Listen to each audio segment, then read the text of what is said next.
Welcome everyone to For IP Council's webinar, IP Waiver in Pandemic Times. My name is Claudia Tapia. I'm the president of For IP Council and I will be your host today. As you may know, For IP Council is a non-for-profit research organization focused on the link between IP and innovation. We work closely with a wide variety of academics, industry representatives, IP organizations, and other stakeholders. In our website, you can find a range of free materials, studies, guidelines, summaries of relevant papers, and, for example, recordings of webinars like the one today. Moreover, we produce easy to digest content, specially tailored for non-IP experts, SMEs, and startups. And this is free of charge too. But today, we have a very exciting and relevant topic ahead of us. We will start with a short presentation by Paola Dabbicco, followed by a discussion amongst the panelists. And we are very fortunate to have today a distinguished group of industry and academia representatives. But please allow me to introduce them to you. Start with Adam Mossoff. He is a law professor at George Mason University. And his scholarship on patents and innovation policy has been relied on by the US Supreme Court, the US Courts of Appeals for the Federal Circuit, the USPTO, and other US federal agencies. We also have with us Melissa Brandt. She is IP counsel at Radius Health. And in this role, Melissa leads global portfolio development. She counsels on freedom to operate and enforcement issues, and provides strategic support for transactional matters. With us is also Professor Christoph Ann, and he holds the TUM School of Management's chair of IP law, which I've learned is the German-speaking world's oldest and largest chair for patents and trade secrets. Christoph teaches IP law at both TUM and the MIPLC in Munich. And finally, Paola Dabbicco. She is a lawyer specialized in internet technology law. She holds a master law degree cum laude from the University of Bari and an LLM in law of internet technology from Bocconi University. She works for the information risk management team of KPMG in Italy. But previously, she supported For IP Council conducted research on relevant topics, like the one today, which led to a paper which has been published in Le Nouveau last September. Congrats, Paola. We will share also in the chat for you to read if you are interested. And a final remark for the audience, please do not hesitate to use the Q&A tool to submit your live questions. You can find it in the lower part of the screen, I think, and you can raise your question anytime during and after the presentation. The questions will be addressed following the presentation when we are having this discussion with the panelists. And without further delay, Paola, the floor is yours. Thank you very much, Claudia, for your presentation. And I also want to thank For IP Council for having me here and gave me the opportunity of talking about my paper. My paper analyzes the heated and huge debate around the intellectual property roles, more specifically of patents during COVID times, with a focus on the pharmaceutical industry and COVID vaccines. This is because creating and deploying a drug usually requires massive investments. Financial resources enable early research, advancing therapies through clinical trials, and the supply of the resulting drug to the patients. By protecting the result of these investments by patents, further investments in R&D is incentivized, resulting potentially in the next vaccine, thus stimulating innovation and economic growth. Different IP strategies have been chosen by the leading pharmaceutical companies starting from the beginning of the pandemic in relation to COVID vaccines. For example, AstraZeneca communicated at the beginning that it would not profit from vaccine sales to developing countries throughout the whole pandemic, meaning that the vaccine were sold and licensed to those countries at the cost price. When talking about patents, we talk about many different benefits. One of the many goals of patents is to promote innovation. With the protection of their innovations, company will have a huge incentive to invest in R&D. Moreover, protection again is free riders. The disclosure requirement of the patent systems promotes wider dissemination of knowledge and follow-on innovation. Prevention from reverse engineering. Considering that successful medicines are vulnerable to reverse engineering by generic companies at modest costs. Patents may also secure financing from investors by announcing a company's overall value, which is strictly connected to another benefit of patents, which is the reputation, because patents can enhance the reputation of a company. And finally, cooperation. Patents provide leverage in price negotiation, thus fostering cooperation and encouraging the development and creation of new companies. I want to focus in particular on patents in the pharmaceutical industry, and in particular, the R&D investments from public and private sectors. Public investments concentrate more on early stage research that can provide basic scientific knowledge on the mechanism of the disease, while private investments undertake the final stage research, translating the basic research into medical products, such as vaccines. To sum up, the public and private sectors can work in synergy, with the private sector building upon basic research done by the public sector. As we well know, the pandemic has had a significant impact on the global health and economy, emphasizing the importance of international cooperation in finding a common solution to a global pandemic. And the development of COVID vaccines in such a short time was made possible through intensive collaboration among public and private actors, and thanks to previous studies on the COVID families, as well as on the use of existing patent technologies. The rapid development and clinical success of the COVID mRNA vaccines can be then credited to the collaboration between inventors and innovators. But there are some critics of patent systems that usually rely on two different arguments. First of all, patents are seen as a barrier to the affordability of vaccines, especially for low and low-income countries during a pandemic.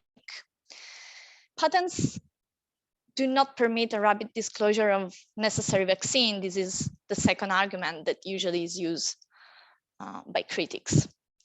But what I wanted to focus on my paper are the real challenges, because real challenges are different. First of all, the export bans on certain medicine that was imposed by different countries, such as US and UK. For example, in United Kingdom, they gave priority to national use of certain medicine, which is probably the reason behind the ban in the United Kingdom, considering the global shortage in medicine. Second challenge is the underestimation of the threat by world leaders and governments.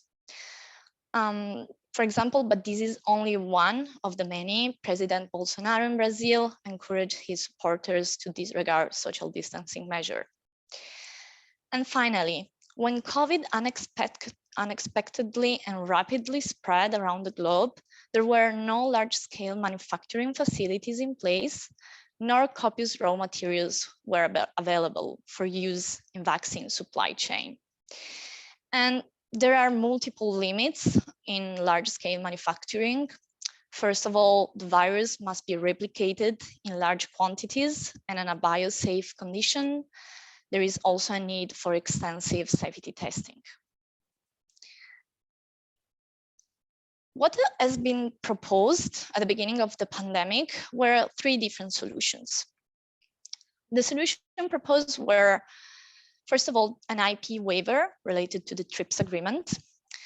And according to the proposal made by South Africa and India at the World Trade Organization, WTO members would be relieved of their TRIPS obligation to grant intellectual property rights, such as patents, copyrights, trademarks, business confidential information, all related to COVID innovations. What was proposed was also compulsory licensing, which occurs every time authority licensing companies or individuals other than the patent owner to use, make, sell, or import a product under a patent without the permission of the patent owner. The third solution proposed was the use of the research and experimental use exception under the TRIPS agreement.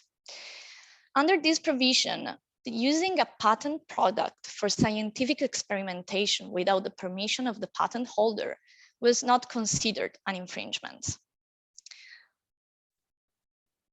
What I tried to underline in my paper was, and put a focus on, was different proposal from the one that I just underlined.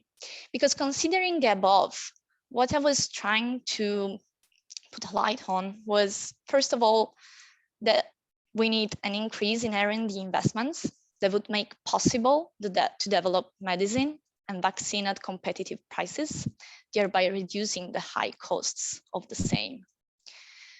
The role of politicians and politics in general in the perception of the pandemic. It is very important to rely more on scientific studies and to promote science among the population with awareness-raising campaigns supported by data and facts. This is because we need a unified and rapid response to face the pandemic. Identifying possible production facilities around the world is probably one of the most efficient ways to scale up COVID vaccine rollout, followed by building material supply lines, which follow to the last updates that we have on what happened, because my paper was written last year. So in the meantime, we have more update on what have been done so far. And almost 14 billion COVID vaccine doses have been produced around the globe by August 2022. And a partial TRIPS waiver for COVID vaccine have been endorsed by the World Trade Organization. And we also have a global collaboration because more than 140 voluntary licensing and manufacturing agreements for COVID-19 treatments have been signed since the beginning of the pandemic, covering more than half of the world's population, fostering collaboration through mechanisms such as technology transfers that are enabled by IP rights.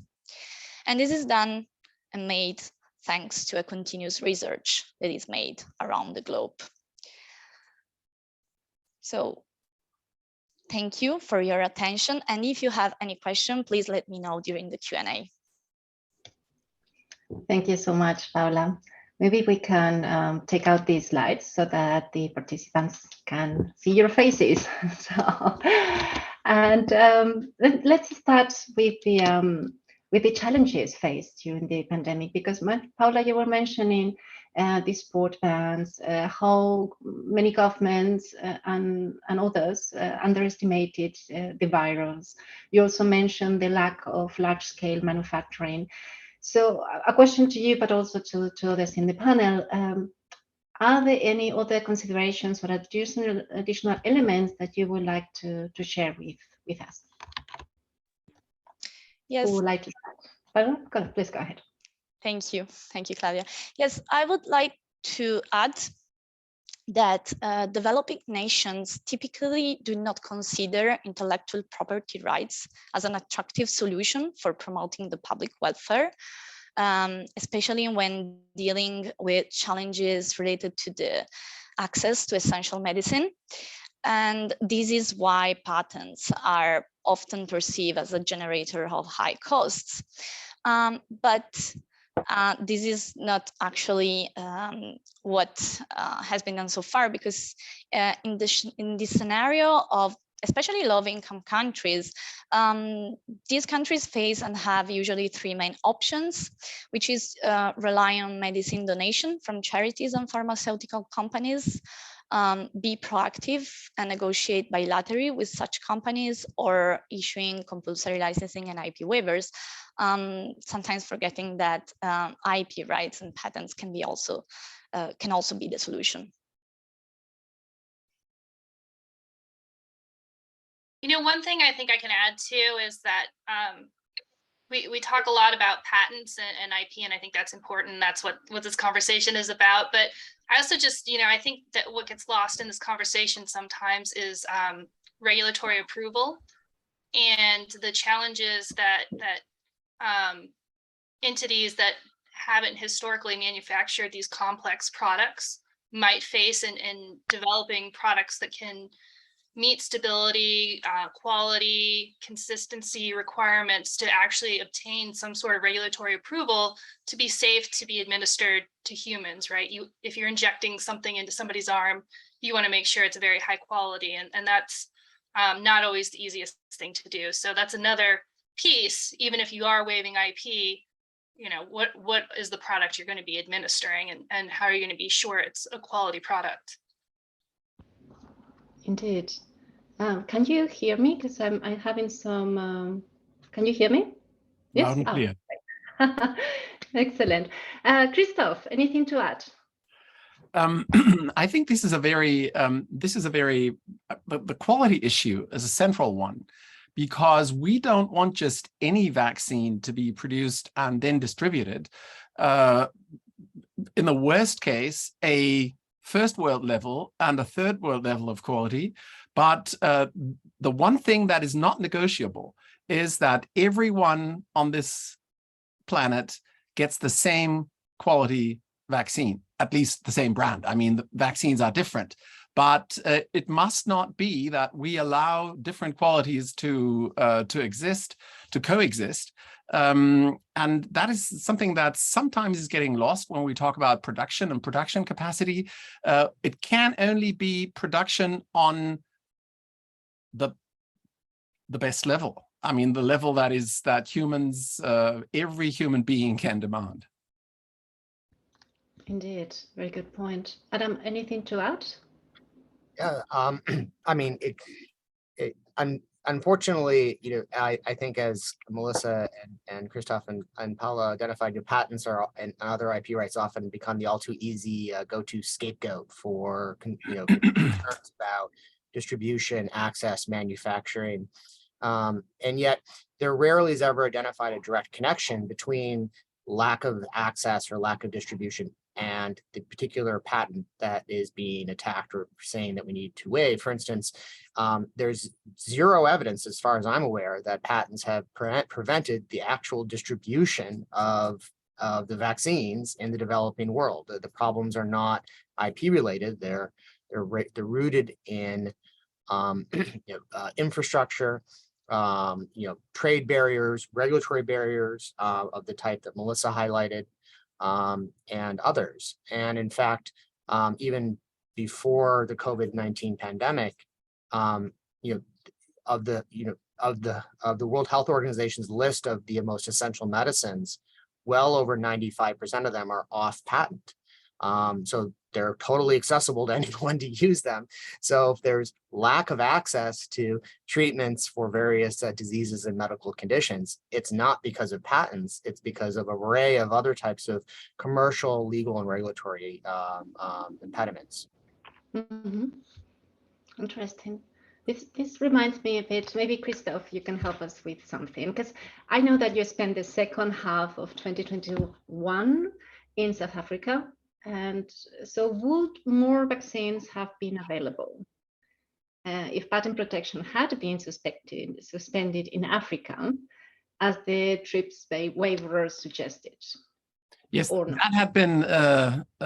that had been South Africa's demand, together with India. South Africa came forward in the WTO context and said we need a TRIPS waiver, basically. In other words, we must suspend all IP rights that may inhibit the distribution or the production of vaccines so that everyone can have access.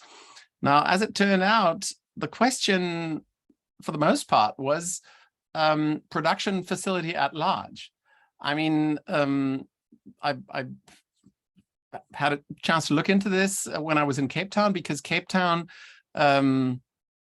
is home to two South African vaccine producers, BioVac and Afrigen. And BioVac, and in Cape Town, actually only a few weeks after I had given a talk there on patents in the pandemic, which was highly controversial. We had a really sort of, let me say, a vivid discussion afterwards. I found an article in the Cape Times, I think, describing a partnership between BioNTech on the one hand and BioVac in Cape Town. Now, BioVac was a vaccine producer, so we're not talking about a company that was doing this from scratch, but they knew how to produce vaccines, which is not so trivial a process. Even steps like fill and finish, the last steps in the production where you basically put the vaccine into a vial, are not so trivial. Now, the two companies agreed upon a training period of 6 months. 6 months that BioNTech would use in order to train BioVac to produce its vaccine under a license. And so the question really was, how do we get enough? How do we produce enough vaccine? And I mean, in Africa, there were other issues. One was acceptance. Benin, for example, received 100,000 doses out of the COVAX program, the United Nations COVAX program. And guess how many shots they administered out of these 100,000? 285. The rest went bad. This is a case that made sort of created a few waves in Africa as well. But the problem really seems to be that in many African countries with very young populations, with populations with background immunities, because coronaviruses are not just COVID and SARS-CoV-2 viruses, there are just not as many fatalities as there, for example, were in Upper Italy in early 2020. And so people just don't take the vaccine. Even in South Africa, there's a huge campaign, protect yourself and your loved ones, get vaccinated. So answer to your question, Claudia, no, I don't think that a patent, the suspension of patent rights would have changed anything in that respect. Production would not have grown. Impressive figures that you've shared.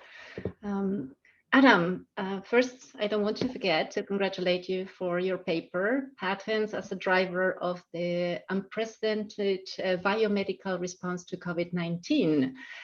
So we will also share in the chat for everyone to be able to read it. So maybe you can tell us, what does exactly the IP waiver of COVID-19 vaccines mean in practice? We heard from Paola, partial IP waiver, but what does it mean in practice? That's a great question, because it's somewhat of an open question. No one really fully knows what it means, because it's never been done before. It's unprecedented. So previous negotiated, they were confusingly referred to as waivers, but previously negotiated responses to things like the AIDS pandemic and others were done within the existing framework of the TRIPS treaty and other agreements. And so this is the first kind of full waiver from all of the requirements of TRIPS. Now what does that mean? Well, at a preliminary matter, it would have to be implemented domestically in each country's laws. That may vary from country to country and what they do and how they do it. And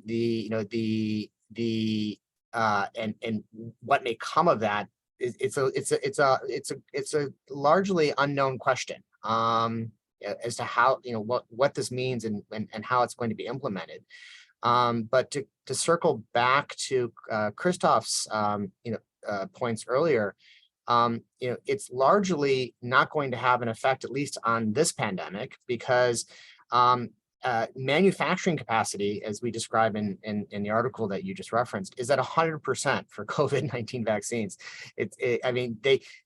You can't produce any more of these vaccines, and as Paola described, there billions of doses have been manufactured. This is not a supply problem. In fact, Christoph mentioned South Africa. South Africa last November of 2021, shut down all imports of new vaccine doses because it had so much sitting in warehouses. It was throwing out vaccine doses that were going bad, as Christoph described.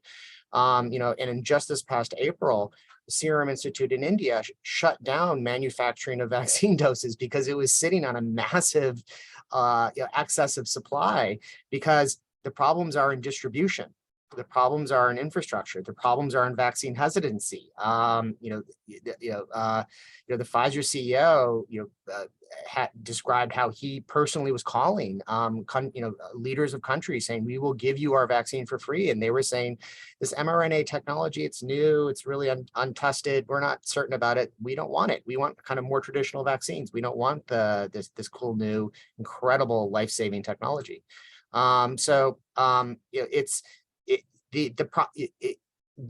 The waiver won't have any immediate effect. We are maximizing the manufacturing of vaccines now, and other drugs and other medical treatments. And so obviously this is all about the next pandemic and immediately waiving patents. And this is a problem because what that signal is to then innovators is, yes, you invest billions of dollars to come up with these life-saving medicines. You invest the hundreds of millions of dollars to create manufacturing facilities, to enter into licensing agreements, to create the distribution and manufacturing infrastructure that makes it possible to get shots into people's arms. And we're just going to take your rights away from you. And we're going to take everything away from you that made it possible for you then to continue to invest in these new life-saving medicines going forward. I see. Christoph, I saw you raise your hand before. Anything to add? You're muted. Please unmute. Thanks. I was muted indeed. Sorry, apologies.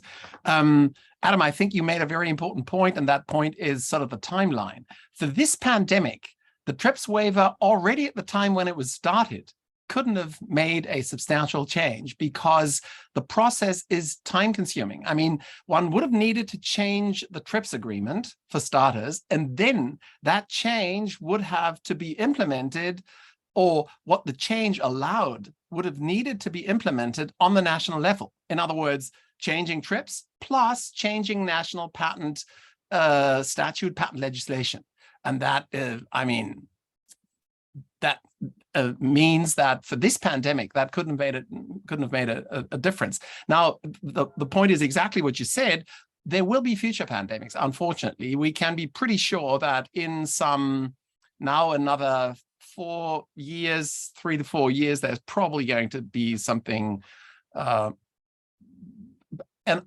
me call it another zoonosis. We don't know whether it's going to grow into a pandemic, but it's going to be bad. Now, it's not that TRIPS didn't have any instrument to deal with that. We do have compulsory licenses. And now the question is, why was that not mobilized? And the answer to that question, I think, is pretty easy, because South Africa and India wanted a new instrument that didn't go with the, let me call it, limitations that compulsory licenses go with. For the most part, compensation. I mean, compulsory licenses are a form of expropriation. In other words, must be compensated. And that's what I think South Africa and India did not want. Plus, on the South African part, there's a huge domestic policy nexus coming from the AIDS pandemic 20 years ago. But that I'm not going to elaborate on now in order for somebody else to be able to say something. Thanks, Christoph. Melissa, would you like to add anything? Yeah, I think I can maybe touch on 3 of those points, hopefully. Yeah, as both Adam and Christoph mentioned, there is the compulsory licensing under TRIPS.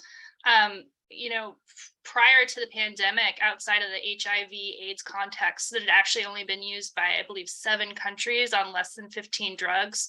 So it's not a mechanism that we can really look to as something successful. And I think there's a lot of literature that actually says that those compulsory licenses that were issued for HIV/AIDS drugs actually led to higher prices than things like global procurement. So to the extent we're developing policy moving forward, you know, we have at least one data point that shows that you can get lower costs by other mechanisms. And with respect to implementing on a national basis, the IP waiver, you know, people talk a lot about patents, and that's often the focus, but to some of the manufacturing points we were talking about before, you can waive enforcement of trade secret protection, but that doesn't mean you get those trade secrets. So we've seen even Western companies fail in their ability to properly manufacture vaccines when they had all of the technology and partnership available to them. So even if we are waiving patent enforcement on a domestic or national basis, that, you know, it's not going to solve the trade secret issue. And then the third point, I think, as Adam was saying, you know, going forward, well, I think Adam and Christoph are both saying going forward, what is this going to look like? I think one of the points that we forget about in this discussion is that a lot of the companies that stepped up here were small companies, right? So I have a figure that I found that said of the 1,100 drugs that are in development to treat COVID, over 76% of the companies involved are small or medium-sized entities, right? So when you're looking at the burden going forward, right, if they stop, you know, focusing on something else, if they are developing infrastructure facilities, what have you, to do this, a smaller company is not going to be able to bear that burden as well as a larger company. So just practically speaking, it may, you know, funnel some of these very important actors out of just being able to participate. Thanks, Melissa. I've seen one of the questions here in the Q&A.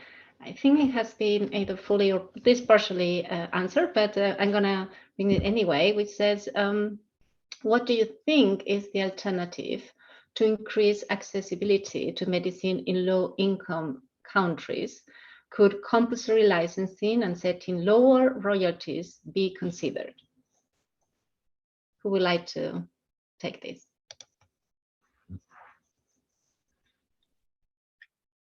I think, you know, I think that more investment should be placed in infrastructure, which I think we've kind of all touched on a bit. But you think of some of these drugs, the vaccines, for example, have to be stored at extremely low temperatures.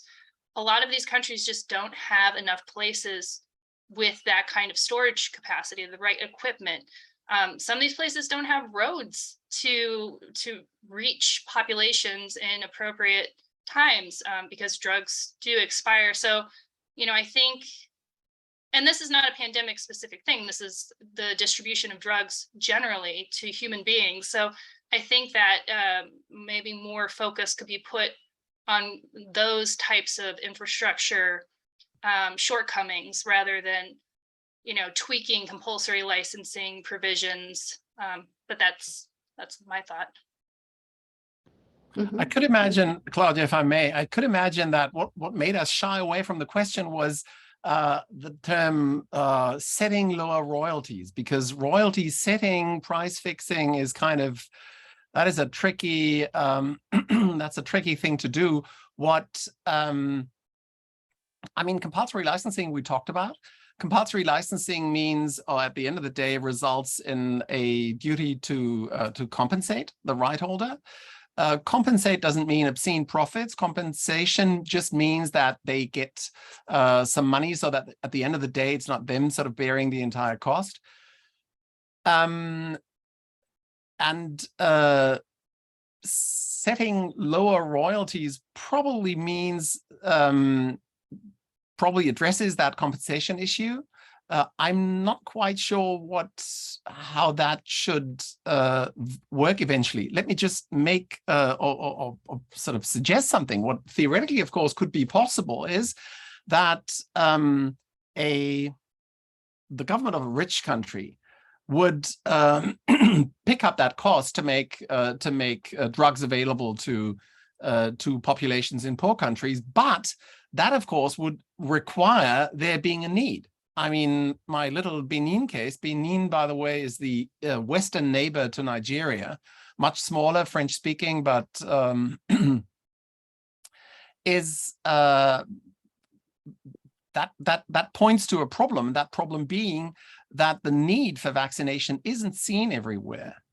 Now, we have another question, so I stop here. Thanks, Christoph. It's indeed a super interesting topic, so it's no wonder that we're getting so many questions. The next one I have is, what has been the impact so far of waiving IP related to COVID-19 vaccine on the COVID pandemic, on global public health, on innovation, on global collaboration, on anything that you can come up with?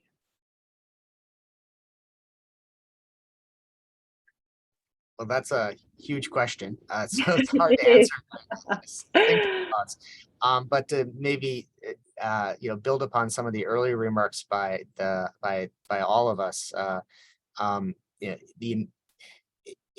it won't have, and it hasn't had an impact on the current response to the COVID-19 pandemic. I mean,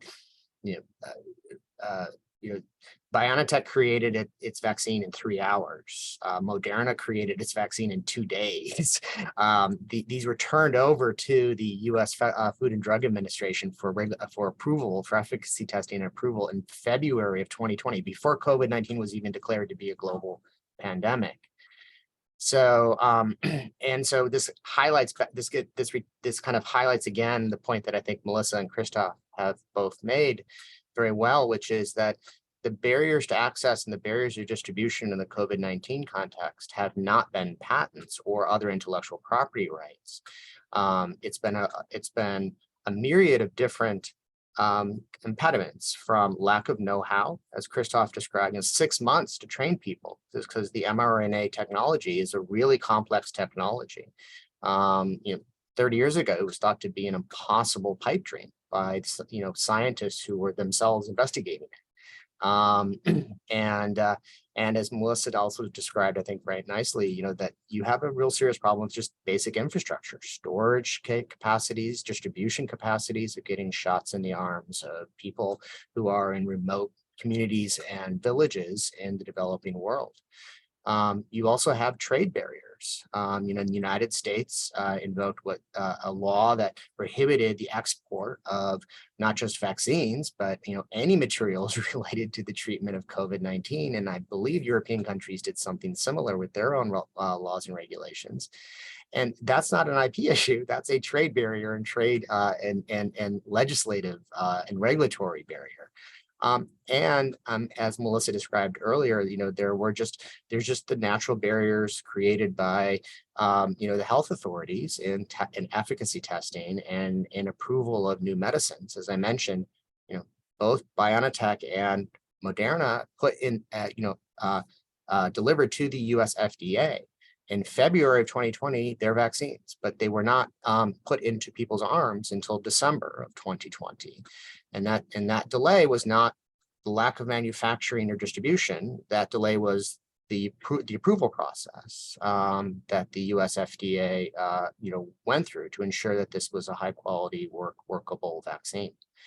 So the concern is the impact on innovation. This in terms of the signal that it sends. You spend decades, Moderna, spend thousands of human productive work hours.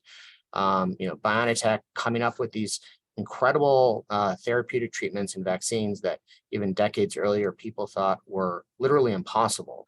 And invest all that time and money, and then we're just going to take it away from you because we think that there's a public health emergency that requires it. And they're already talking about how climate change is an emergency that may require waivers of patents. I know the World Health Organization is already discussing kind of a global universal IP waiver for any type of pandemic that may be declared, as Christoph was describing earlier. And so if you start doing that, you're removing the very incentive structure that patents and intellectual property creates to both incentivize both R&D and to create the commercial structures necessary to distribute the byproducts of that R&D into consumers. Thanks, Adam. Anything to add? The rest? Yes, Christoph, go ahead, please. And you still need to unmute. On two things, one sort of anecdotal, the other one sort of a hard fact. The anecdotal evidence that we do need patents to mobilize the investment into medicinal products, vaccines. I have a colleague at Stellenbosch University who teaches patent law, and in his patent law course, he just made a quick survey among Africans asking them, do you think we would have vaccines without patents being available?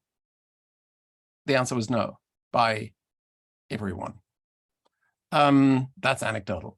What is not anecdotal is, why is has Japan not been present as Japan has a big, very powerful, very able pharmaceutical industry. Takeda, for example, is one of the world leaders in pharma. Why didn't they have a single vaccine, and why did it take them, I think, 1.5 years until they started a BioNTech Pfizer licensing production? Because in Japan, you cannot make money by producing vaccines or developing them. That's what the JPO liaison officer at the Japanese General Consulate here in Munich told me. He said basically there is no business case to engage in vaccine research and thus at the end of the day also production.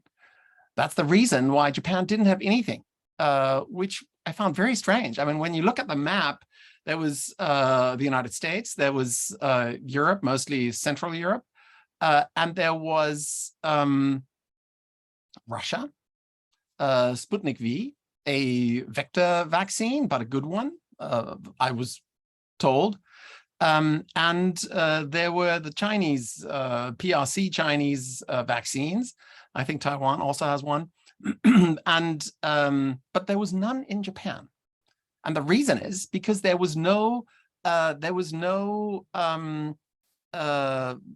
business environment for that.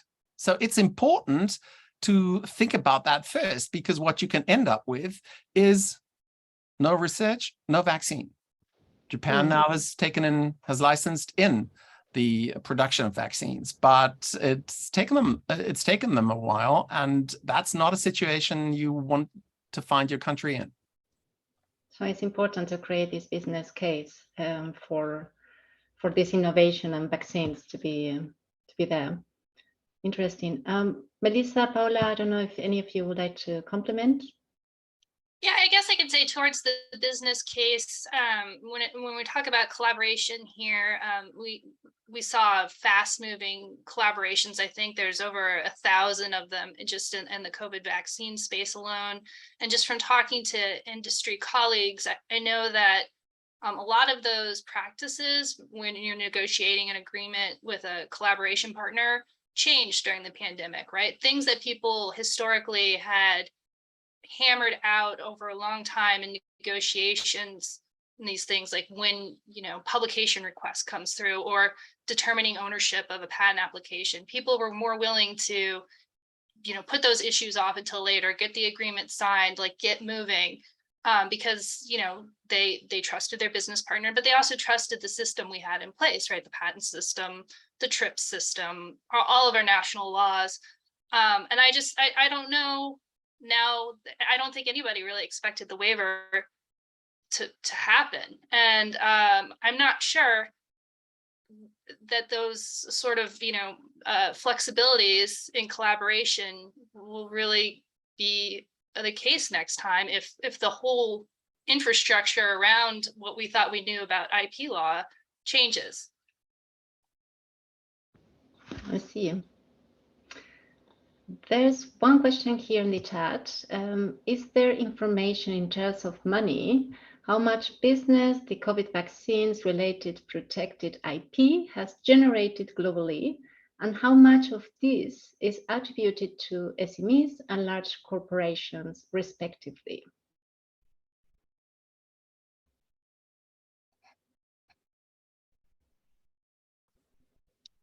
I don't know the answer to that. Okay, maybe we can try to get it and maybe share if you later on send us an email. We'll be happy to try to find some figures for you. There's also another question or comment saying that Article 62.2 of TRIPS agreement requires developed countries to provide incentives to enterprises and institutions to enable technology transfer and a sound and viable technological base. But till date, low-income countries still lack building capacity. The whole debate shows that low-income countries continue to be kept inferior in the global knowledge economy. Anything that you would like to respond to this? I'm not so sure whether it's fair to speak of to be kept inferior. I find that a little too defensive.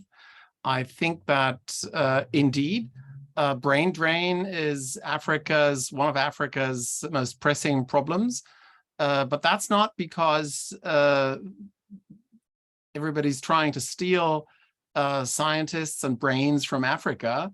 It's more that at STIAS at the Research Institute, I spent the second half of 2021 I had a neighbor in the neighboring office, young man from Nigeria. And he told me that he wanted to have a family. And on the assistant professor's salary that he made, that was not possible. And certainly not when you had to pay the bill when your boss would invite guests to a restaurant and everybody leave and he would leave last because he had to pay out of his own pocket. I mean, if you want to keep brains in the country, in the region, you have to provide a certain environment. People don't like to leave usually. They prefer to stay home. But if the conditions are just not there and you're excluding yourself, for example, from getting married, that is something that's a powerful driver that is driving people out of the country. The only country I know that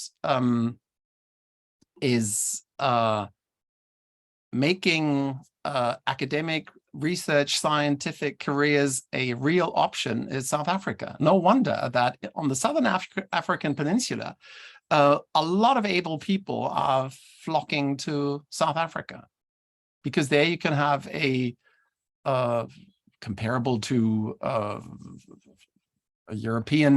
any European country, Central European country, you can have a decent living being a university professor, for example. That is not possible in all African countries, and most it is not. Interesting. We hear another question here, which is regarding this discussion of expanding the TRIPS waiver to COVID-19 diagnostic treatments. What are the benefits and dangers of doing so?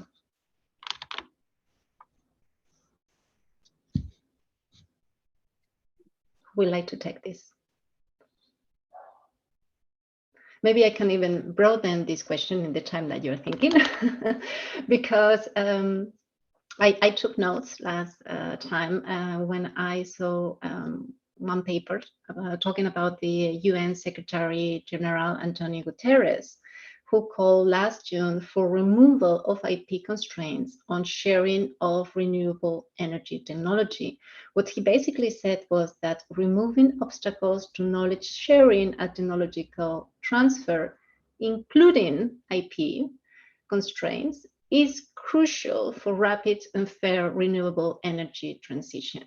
So when I was reading this, I was thinking, okay, we are now discussing about expanding TRIPS waiver to diagnostics treatments. Maybe soon we see green tech, maybe in the future connectivity. I mean, where are we gonna stop, and what are gonna be the impact that we're gonna see with this? I guess I can say one thing. You know, early on in the pandemic, I think sort of to the same point, there was a call for waiver of IP on all COVID-related technologies, and you saw a lot of tech companies saying, "Yeah, sure, we'll waive the patents on our apps, or whatever," which probably weren't patented yet. And there was this whole well, if we're doing it, why doesn't the biopharmaceutical industry do it? And it's a different thing, right? Of course, patents are technology neutral, and they should be, but I think that discussion forgets the long timeline it usually takes for R&D and regulatory approval in the pharma space, compared to something like, if you have an app that's tracking positive cases or something like that. I don't even know if you could really patent that, at least in the US at this point. So, and if you do, you probably have the code done well in advance. I mean, before you submit your application, and it's going to be in practice well in advance of the patent coming out, and probably outdated before the patent issues maybe. So I think, it kind of jumbles the issues, right, when you start lumping technologies together. I see. And maybe a final question that we receive here is there's someone making trying to see the things from the other side, and pointing out that development of vaccines were in many cases heavily supported by public funds, that this problem of timing and delays in supply might well be because the developed countries monopolize these limited supplies in their own populations, and whether this could play a role in so basically saying, how did the timing of supply does this fact affect the different deficiencies identified in developing countries?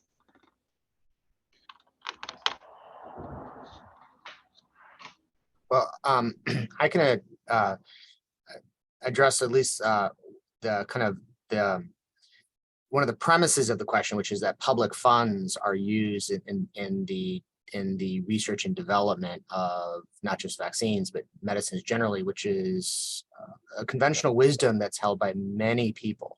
And it's an understandable misunderstanding, because the National Institutes of Health in the United States is a very large funder of basic research in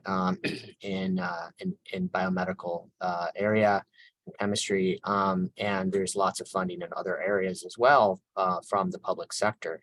But the reality is that actually the relatively very little public funds actually underlie most medicines, if any. One of the more recent studies that I saw was that of the something like 20,000 NIH grants in the year 2020 could be tied to, I think it was something like 18 drugs that had been approved for use by 2018. So, and there's hundreds, if not thousands, of drugs that are being developed. And more fundamentally, and directly on the point about COVID, the reality is that while there were some contribution of some basic research to the basic research at NIH and other public institutions, almost the entirety of the funding of the actual of the research of the vaccines was private. And it was based upon the obtaining of patents and the venture capital investments made on the basis of those property rights. And yes, then when the pandemic hit, the United States, deployed Operation Warp Speed and others, but that didn't go toward the development of the vaccine. That went to advanced purchase agreements and providing early payment, upfront advanced payment for vaccines that the governments were purchasing, so that then they could build manufacturing facilities and things of that sort. But also there were significant companies that didn't participate in Operation Warp Speed in the United States. Pfizer, for instance, declined all the advance payments through Operation Warp Speed. So it's unfortunate that there's a lot of misunderstandings about the role of public finance in the research and development of drugs generally, and vaccines specifically, in COVID.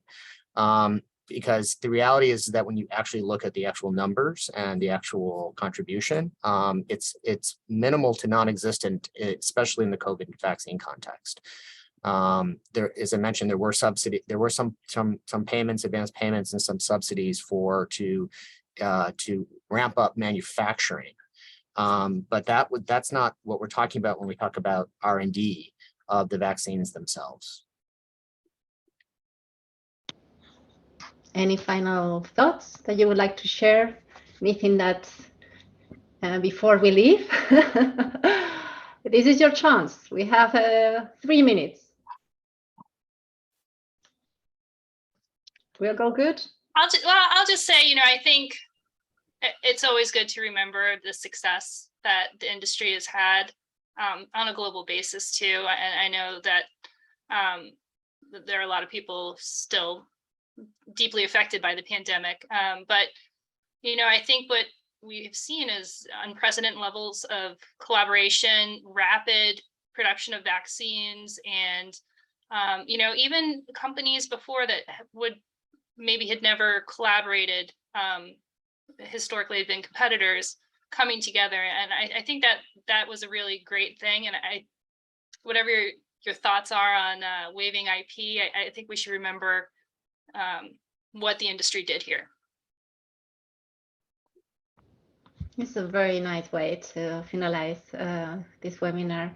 I really enjoyed this discussion. I'd like to thank you all for coming and sharing your time and your know-how on this very, very important topic. Also to the audience for joining us, for being proactive, sending us questions so that we can have this debate. And please remember, everyone, we have the next webinar on the 9th of November.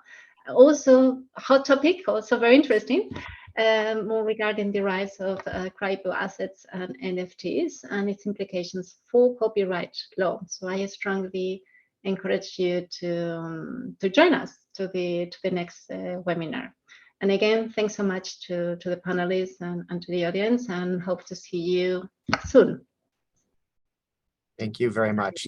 Thank you, Paola, for a great paper and great introduction. Yes, read the papers. They're very good papers. Thank you. Thank you. Thank you all.